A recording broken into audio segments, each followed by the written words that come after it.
There are places that change with time, and places that make time change around them. India is one of them. As it transforms into one of the fastest-growing economies on the planet, advancing nearly 7% per year, the country reveals a fascinating paradox.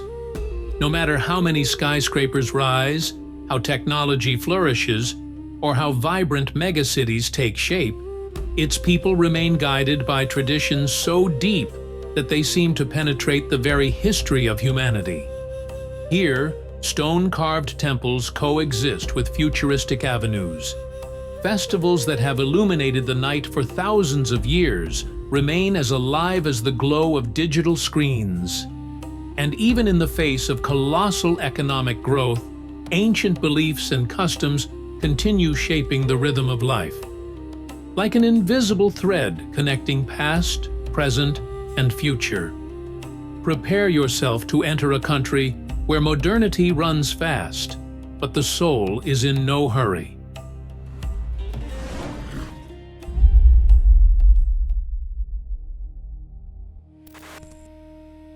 There are countries that seem to hold the entire world within their borders. India is one of them. It stretches across more than 3.2 million square kilometers, making it the 7th largest country in the world, and it occupies most of the Indian subcontinent, a vast peninsula that projects into the heart of South Asia.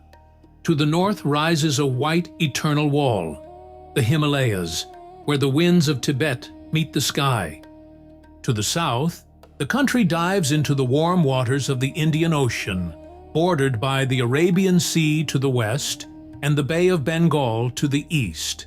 Between these extremes lies a territory of almost impossible contrasts. Tropical forests, golden deserts, fertile valleys, and bustling metropolises. India borders Pakistan, China, Nepal, Bhutan, Bangladesh, and Myanmar, forming a vast corridor of civilizations.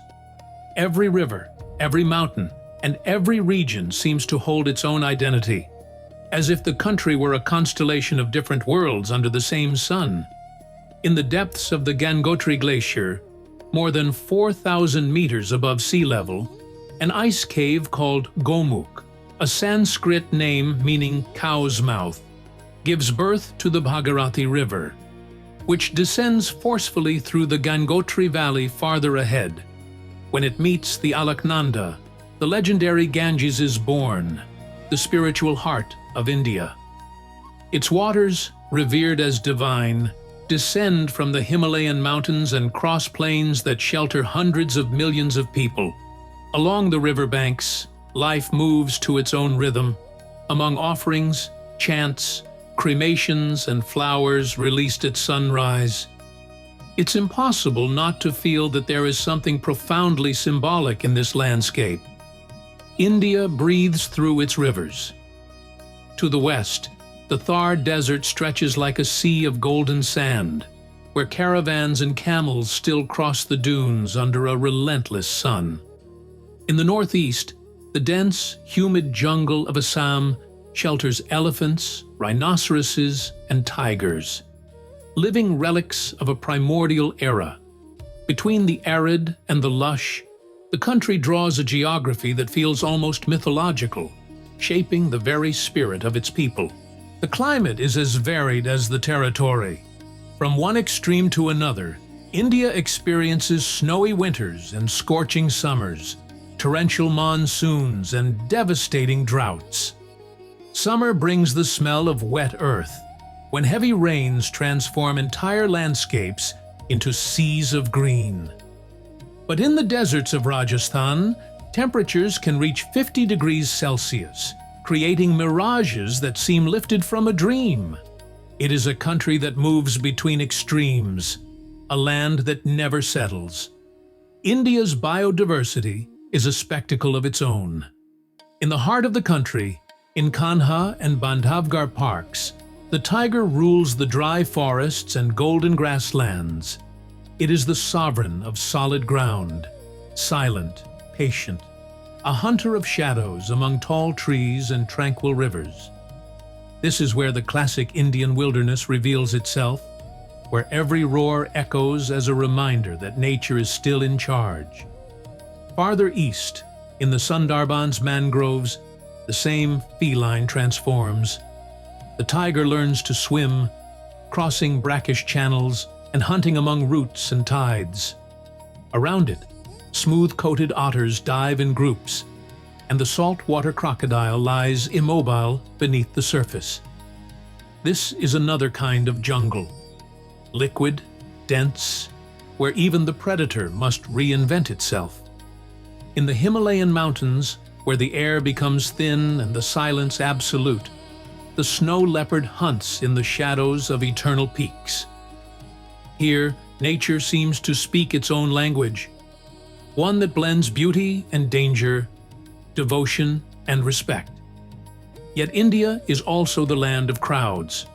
More than 1.4 billion people share this territory, making it the most populous country on the planet. From remote villages to Mumbai's skyscrapers, an intense, pulsating energy fills the air. The sound of horns, temples, street markets, and trains composes a chaotic and fascinating symphony.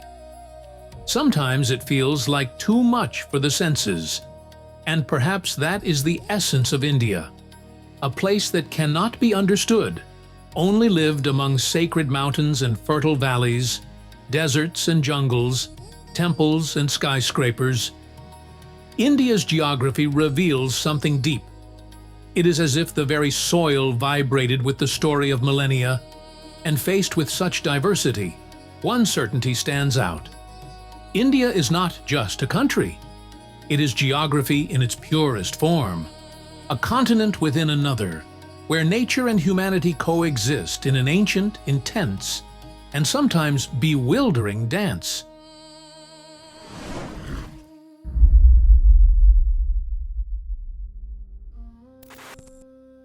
In every carved stone, every temple, and every ruin covered in the dust of time, India tells a story that spans millennia. It is a civilization not born from a single people, but from countless encounters, among rivers, kingdoms, and beliefs that shaped the soul of a continent. Long before modern cities existed, one of the planet's oldest cultures was already flourishing here.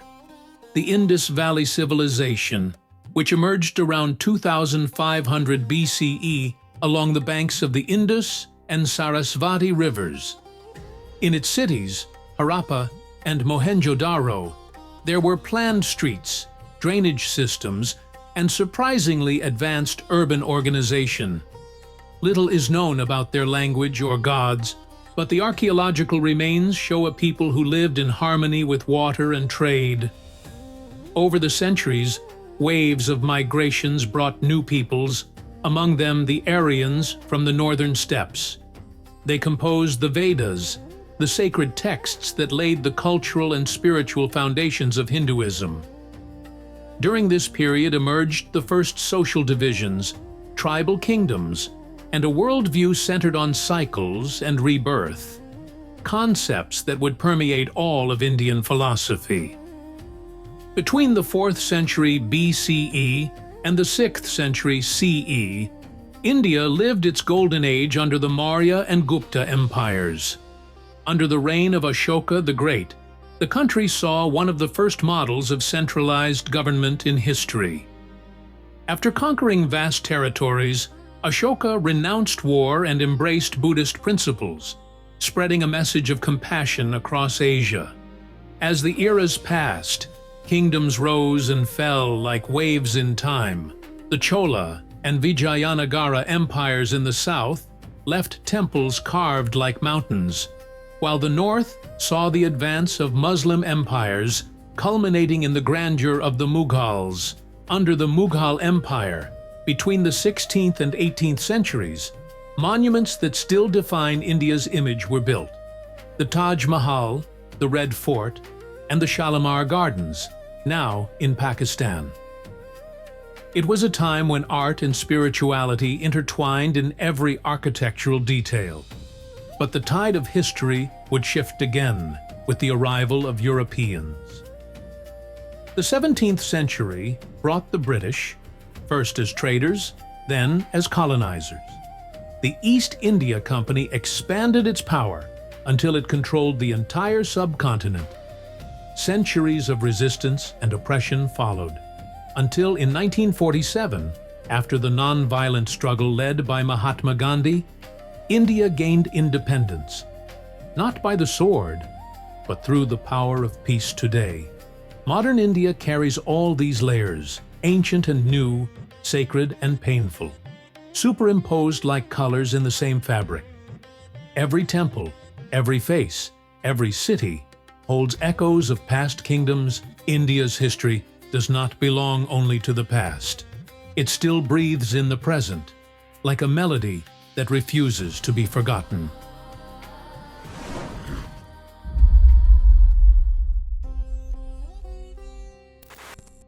In India, culture is not something you observe. It is something you breathe.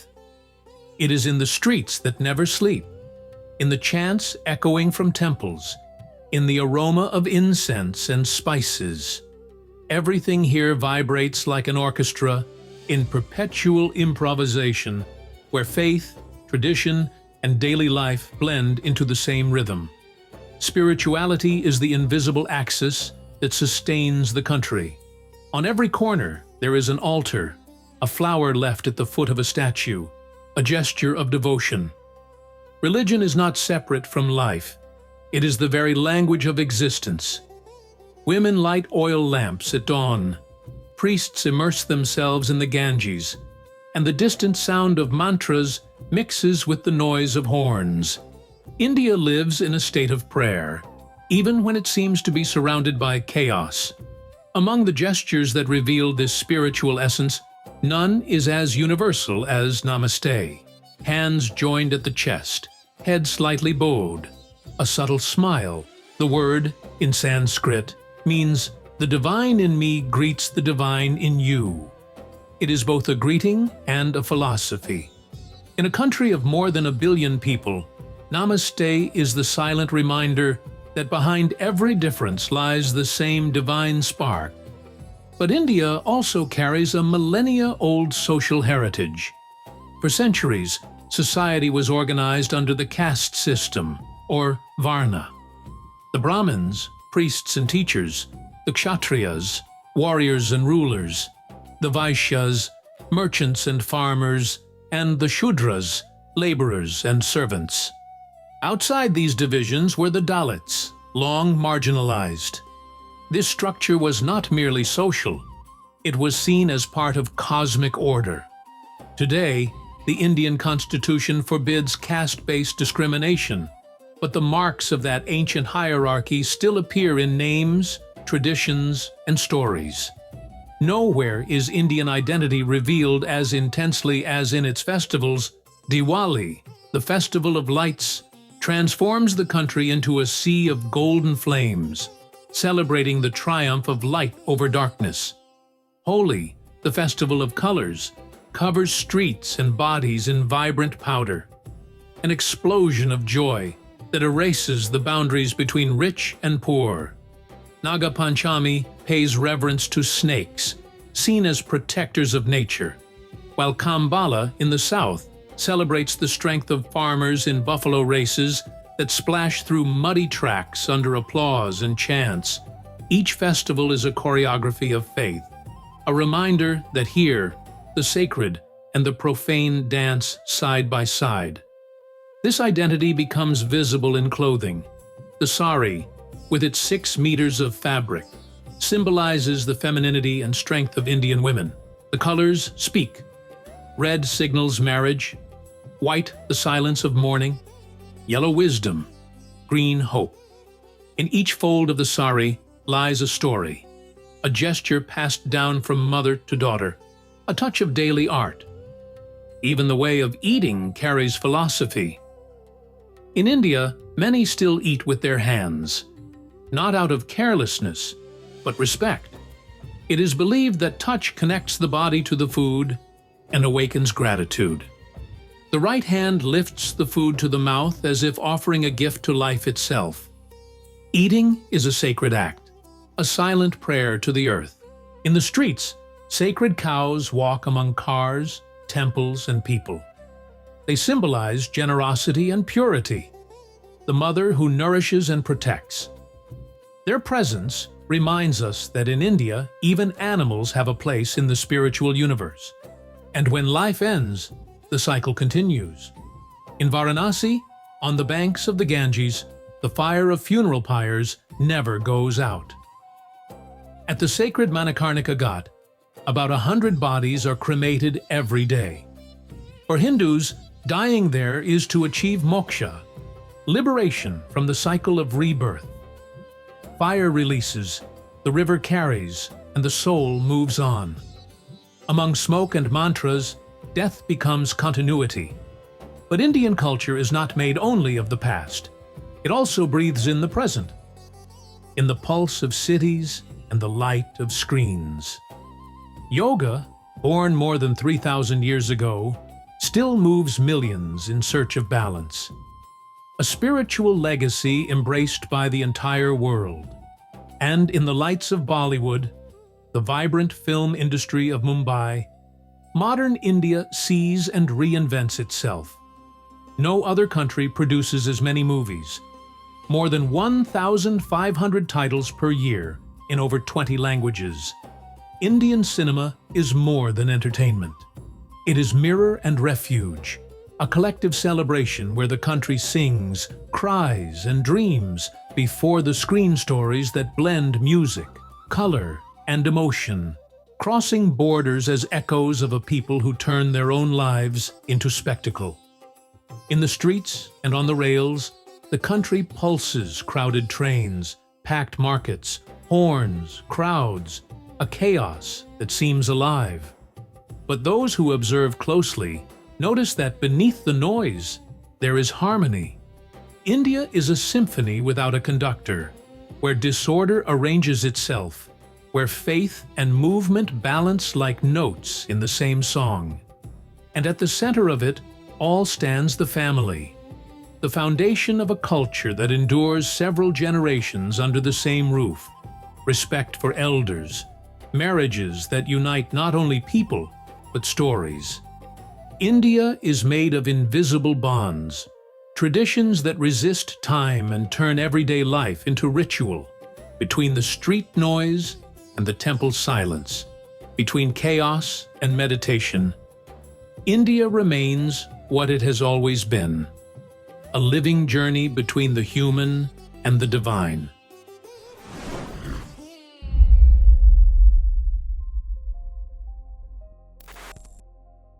India is a country in constant motion, and its economy reflects that pulse. Among ancient temples and glass skyscrapers emerges a powerhouse growing at an impressive pace. In recent years, India has posted growth rates close to 7% per year, placing it among the fastest-growing economies on the planet. Since 2014, the country has been governed by Prime Minister Narendra Modi, who has consolidated a decade of political stability and pushed forward projects such as Make in India, aimed at transforming the country into a global manufacturing hub, and Digital India, which brought technology and connectivity to once isolated regions. Under his leadership, the country modernized ports, expanded infrastructure, and became a technological giant. Today, India is the fourth largest economy in the world, surpassing traditional powers. Its GDP exceeds $4 trillion and reflects a unique blend. On one side, innovation and high technology. On the other, agriculture and tradition. The country is home to Bangalore, known as the Silicon Valley of Asia, a birthplace of startups, research centers, and tech giants. But it also preserves its vast agricultural interior, which sustains millions of families and makes India the world's largest producer of ginger, and one of the largest producers of rice, milk, cotton, and spices. India's economy is, above all, diverse and deeply human. In the markets, the scents of cardamom and saffron mix with the colors of fabrics and the noise of trains that transport not only goods, but dreams. India exports technology, textiles, medicines, and culture. Its pharmaceutical industry is one of the world's largest, producing more than half of all vaccines, a role that became crucial during the pandemic. Among its main trading partners are the United States, the United Arab Emirates, and the Netherlands, which import everything from electronic products to ancient spices. And surprisingly, even with technological advances, the country still shelters millions of small farmers and artisans who support a parallel economy. Lively, informal, and colorful. But India is also a land of contrasts. Next to ultramodern, luxurious cities exist villages where time moves at a different pace. Social inequality remains a challenge, but optimism prevails. There is a sense that the future has already begun, and that it speaks Hindi, Tamil, Punjabi, and increasingly, the universal language of innovation. India is an economy of many faces, technological and spiritual, ancient and futuristic, chaotic and orderly in its own way, a giant that learned to grow without losing its soul.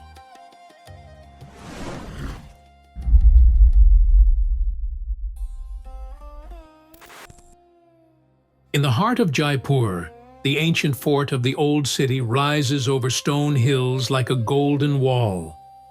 The latticed windows and arches frame the Rajasthan sunset, reflecting centuries of kings and caravans. There, every shadow seems to hold a secret, and the wind still carries stories of battles and royal weddings. Nearby, Amber Fort dominates the valley like a dreamlike citadel, built of marble and sandstone. It contains halls of mirrors that multiply the light and courtyards where the footsteps of ceremonial elephants once echoed. High on the ramparts, the silence of the desert meets the brilliance of Mughal architecture, and time seems suspended between sky and sand. Farther west, Jaisalmer Fort rises from the dunes of the Thar Desert, a living city within yellow stone walls. Houses, temples, and carved alleys shimmer under the sun, as if the desert itself had learned to sculpt at night.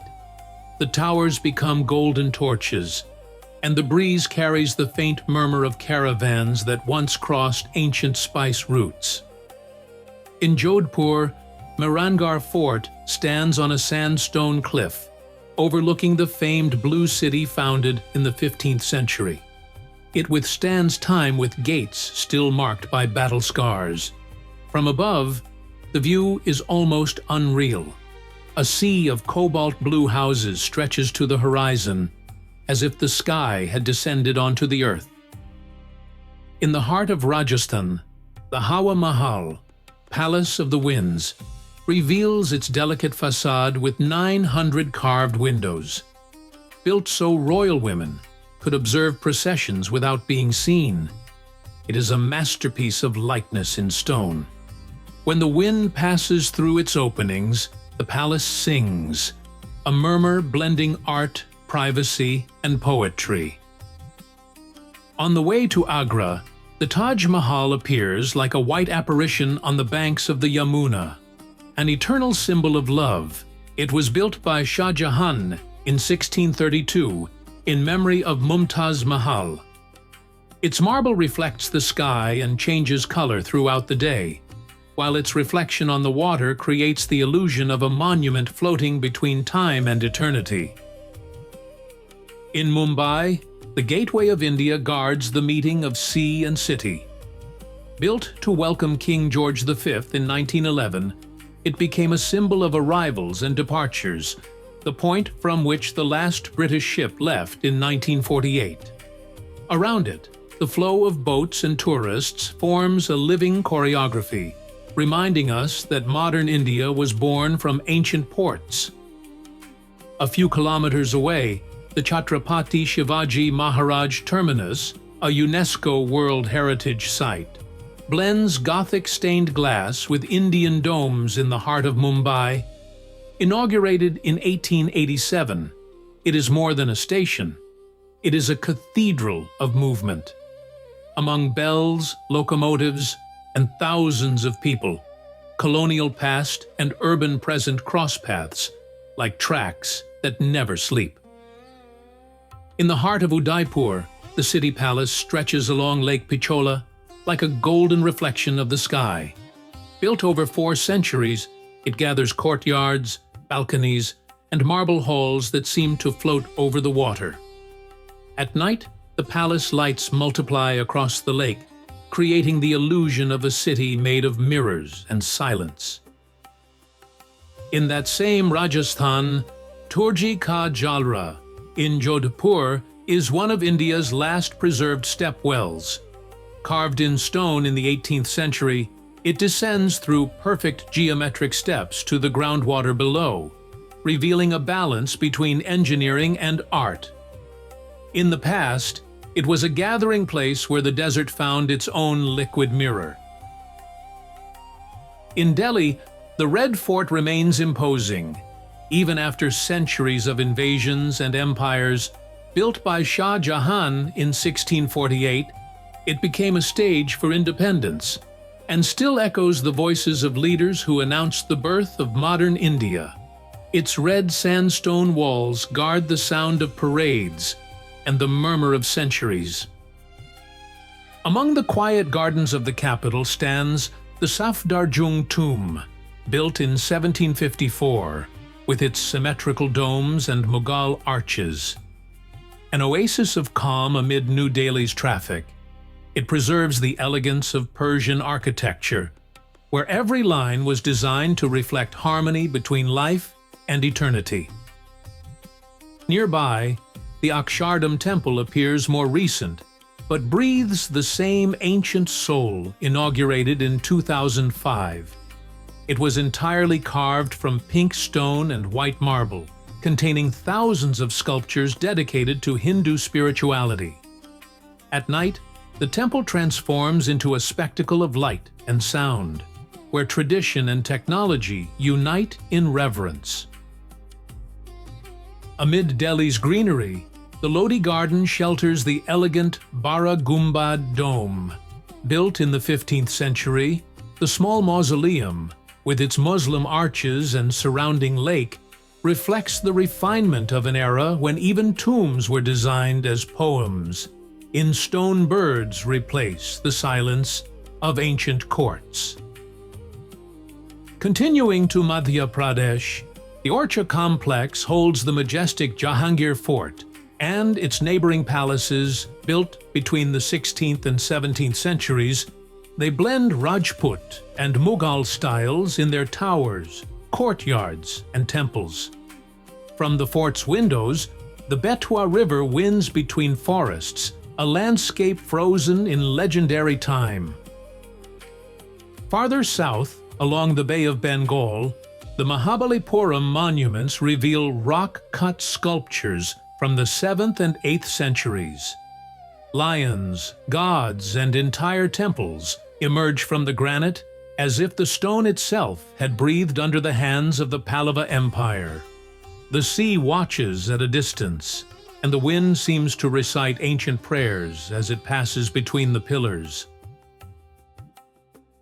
In the heart of Madhya Pradesh, Gwalior Fort rises atop a bluish hill, defying the centuries with its carved stone walls and towers that dominate the valley.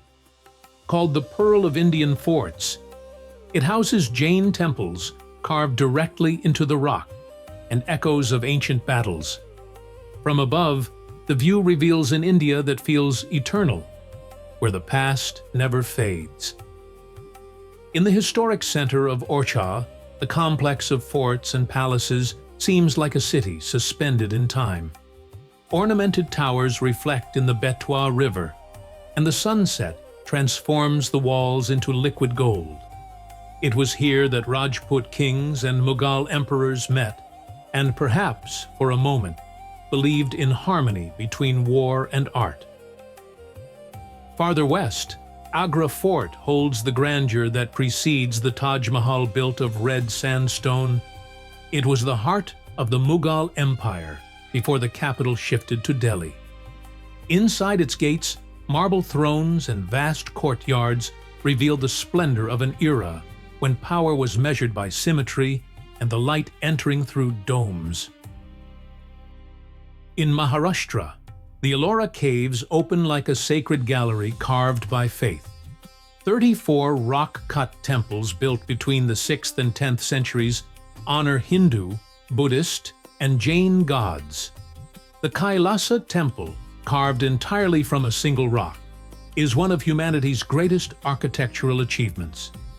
A sanctuary that seems sculpted by time itself. High in the Himalayas, Ladakh emerges like a desert suspended between sky and earth. Arid mountains and silent valleys stretch to the horizon, where snow and sand seem to merge. In Leh, monasteries cling to cliffs, and prayer flags flutter in the wind like voices asking for peace. There, silence is so profound it feels like a prayer, and the world reduces itself to the sound of wind and bells. In the same mountains, the Spiti Valley rests between snowy cliffs and white villages that resemble stone ghosts. Isolated for much of the year, it preserves Buddhist monasteries holding ancient manuscripts and monks who meditate in caves facing the abyss. It is one of India's most remote places, a piece of eternity frozen in the Himalayas. And when glaciers melt and descend the slopes, they form Pangong Lake, one of Ladakh's jewels. Its waters change color with the light, sometimes turquoise, sometimes green, sometimes silver, reflecting the sky and the Tibetan mountains. Half the lake belongs to India, half to China, which is why it often feels suspended between two worlds, the real and the sacred. In southern India, the backwaters of Kerala stretch like liquid veins between palm trees and rice fields. These networks of rivers and lakes carry houseboats that glide slowly over mirrored waters. Along the shores, women wash colorful clothes, and children wave toward the horizon. Kerala is where India slows down, breathing at the tranquil rhythm of nature. Farther east, among ruins and carved stones, rests Hampi, the ancient capital of the Vijayanagara Empire. Spread across granite hills and sculpted temples, it is an almost mythical setting where the wind seems to recite ancient verses. The sunset lights up the broken columns and makes the place glow as if the gods still inhabited those mountains. In western India, the Statue of Unity rises imposing over the Narmada River in Gujarat.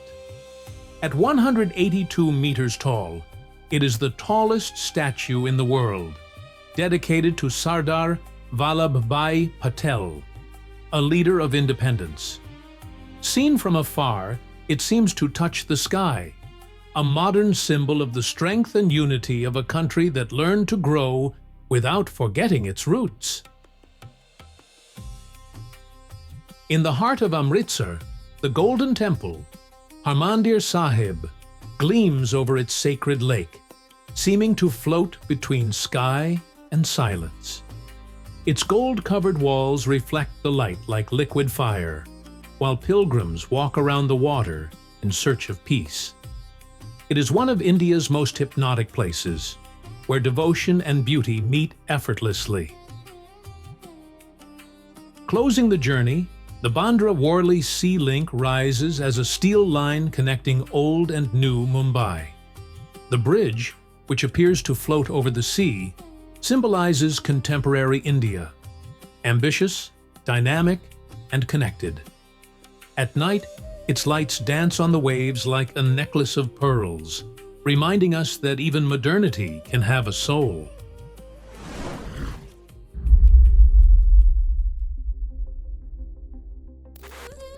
Indian cuisine is an explosion of the senses. Every aroma, every color, every texture seems to carry centuries of history and tradition. It is impossible to approach an Indian kitchen without feeling that something sacred is about to happen. Not in a religious sense, but in the devotion to the act of cooking and sharing.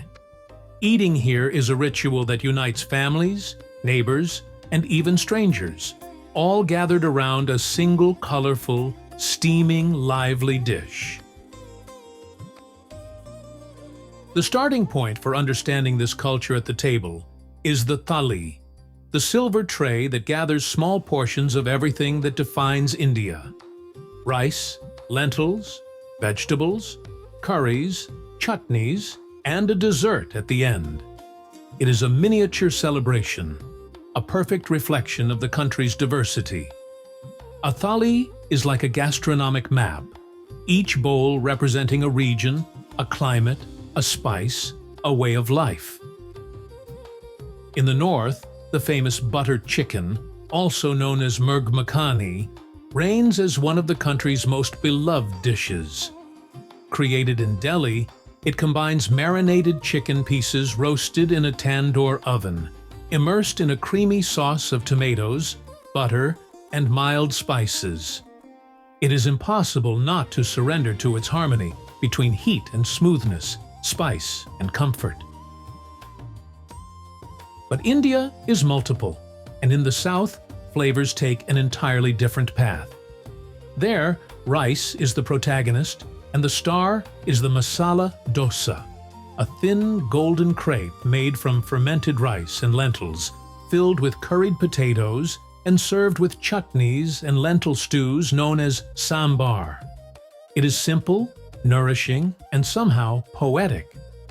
There is something deeply human in watching a dosa cook on a hot griddle, spinning like an ancestral dance.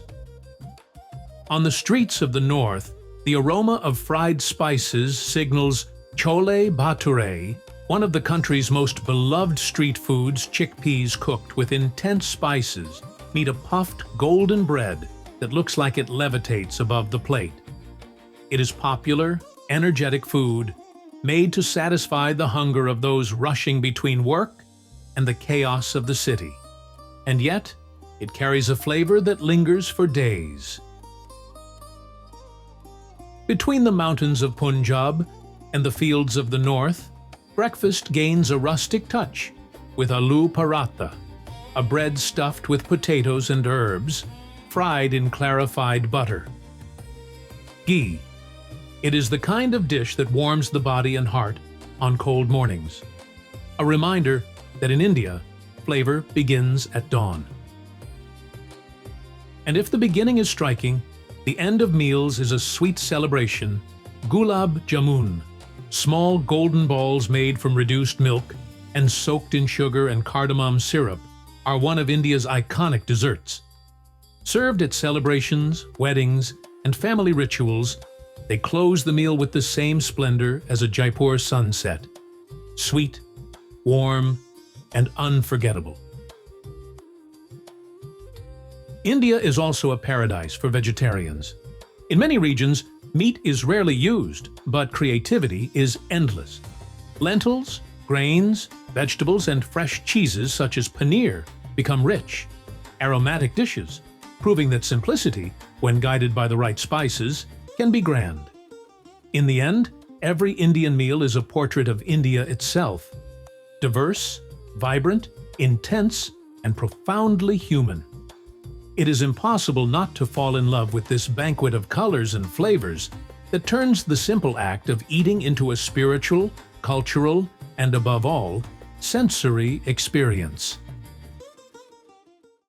And so, after crossing landscapes, history, cultures, and flavors, we reach the end of our journey through India, a country that pulses, breathes tradition, and transforms even eating into a complete sensory experience.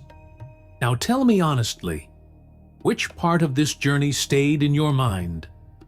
Leave in the comments which discovery surprised you the most, Your opinion helps YouTube deliver this video to more people who love exploring the planet. And of course, if you enjoyed this immersion, hit the hype below. Leave your like. It strengthens our work immensely. Thank you for staying with us until the end. I'll see you on the next journey.